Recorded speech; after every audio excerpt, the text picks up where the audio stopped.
All right, Larry Krueger here from the Pig and a Pickle Krug Show with a little 49er video.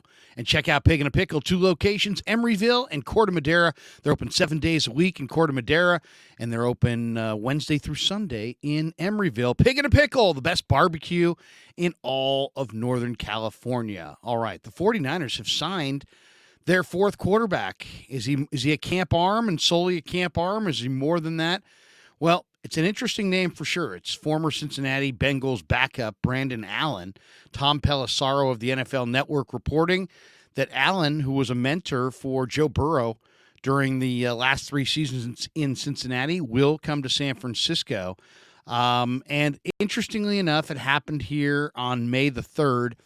Why did the Niners wait this long? Well, one of the reasons they likely waited until after the draft was any free agent signing that comes from this point forward does not affect the compensatory formula, something the 49ers care a lot about for good reason, because it means draft choices, and draft choices are valuable. It's how you build your football team. So that's why they waited until after the draft. Shanahan had requested an extra arm for the offseason program. So you've got Trey Lance coming off the ankle. You got Sam Darnold year 1 in their system.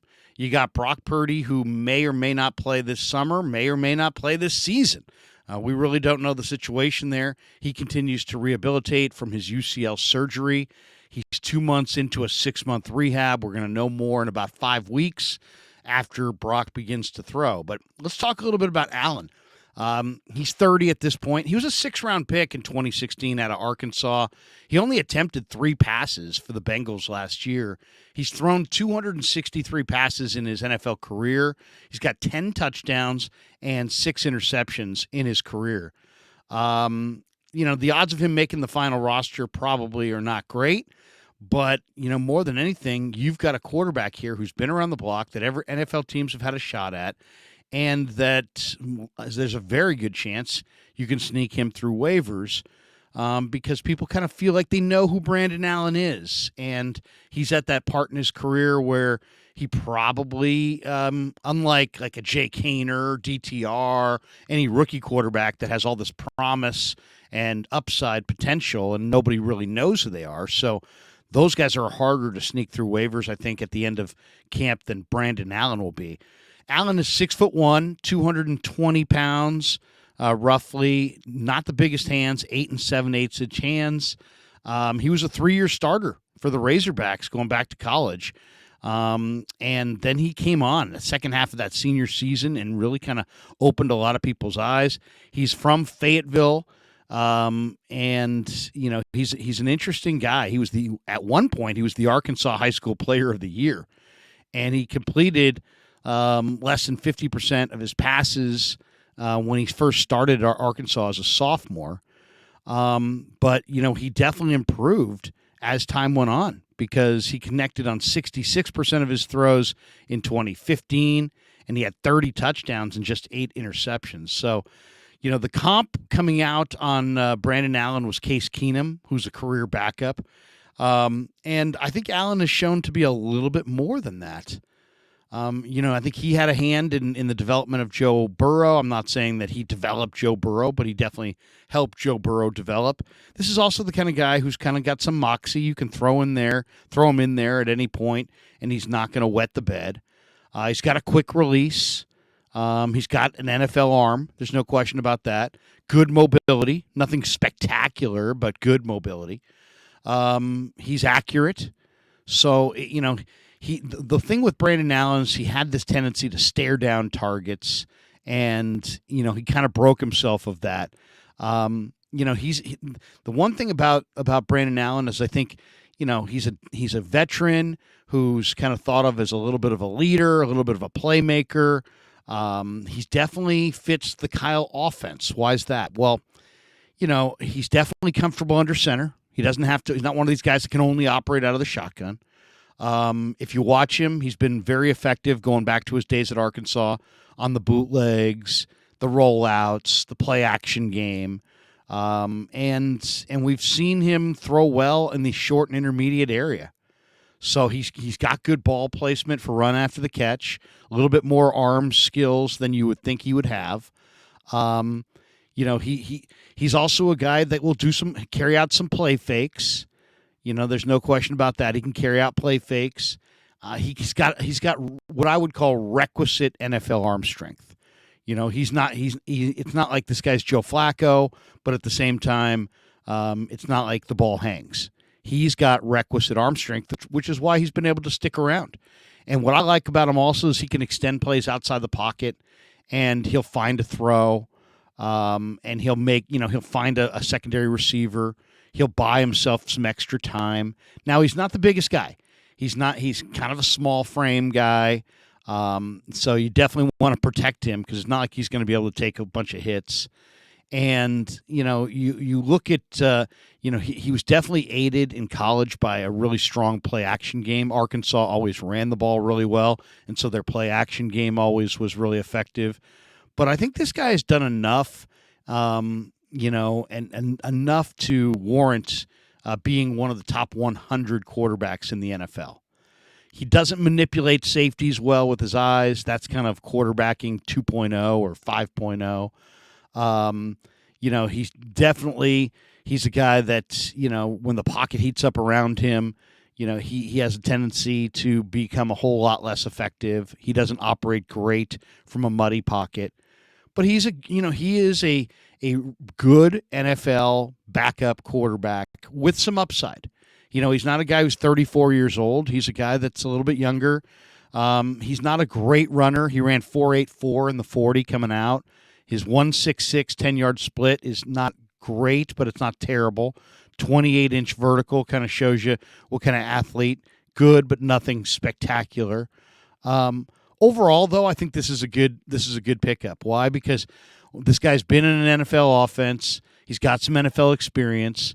He's not old, but he's got experience.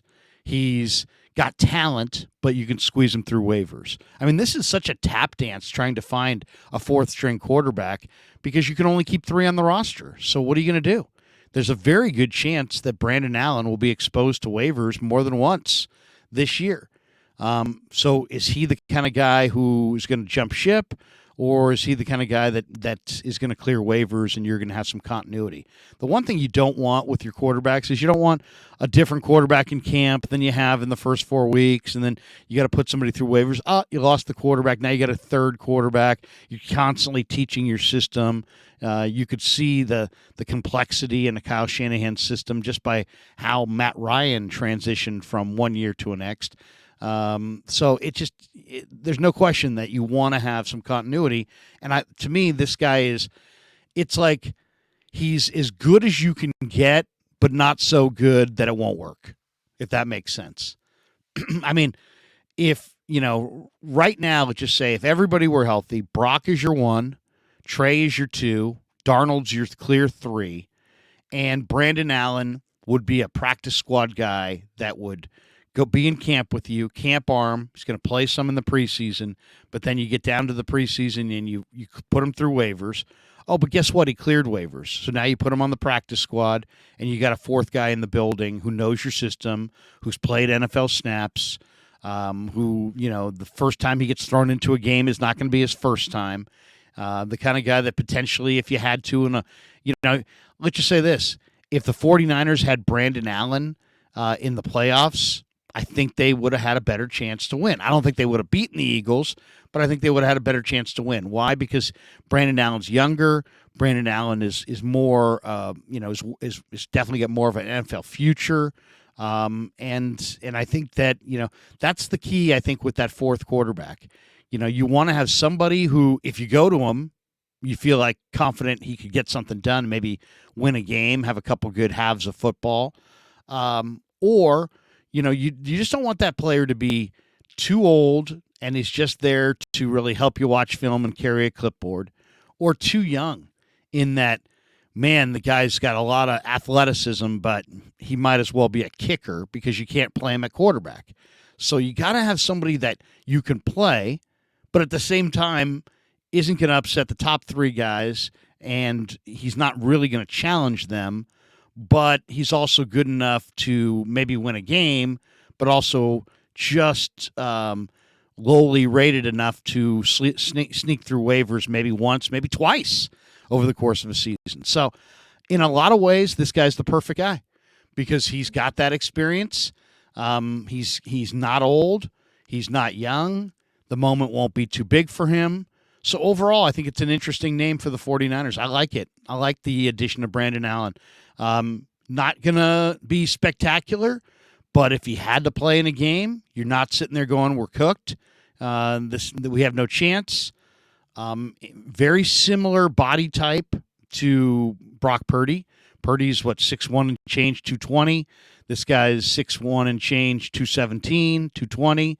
So in a lot of ways, he's very similar to Brock Purdy. I don't know if that matters to Kyle Shanahan. He stated at times that he wants the backup quarterbacks to be similar to the starting quarterback, but then he's gone against that at times. So interesting name. I like it, though. I like it. I like the fact that you've got an NFL guy with some experience, a quick release, and as I said, good enough to potentially start a game for you in a pinch, and just lowly rated enough to be able to sneak through waivers at the end of training camp and sneak him onto the practice squad if that's an option for the Niners at the end of before week 1. So interesting name for sure. I like it. I think that one it's a name that it makes sense. That's a name that makes sense for what the job that they have and what they're offering. Brandon Allen makes a lot of sense, and I think it's a good pickup. All right, hope you enjoyed our Brandon Allen video. I hope you are enjoying the Krug Show overall as far as the videos. If you have a comment, leave it below. And thanks to Pig and a Pickle. Check them out in Emeryville and Corte Madera, the best barbecue in all of Northern California. And once again, thanks for supporting the Krug Show on YouTube.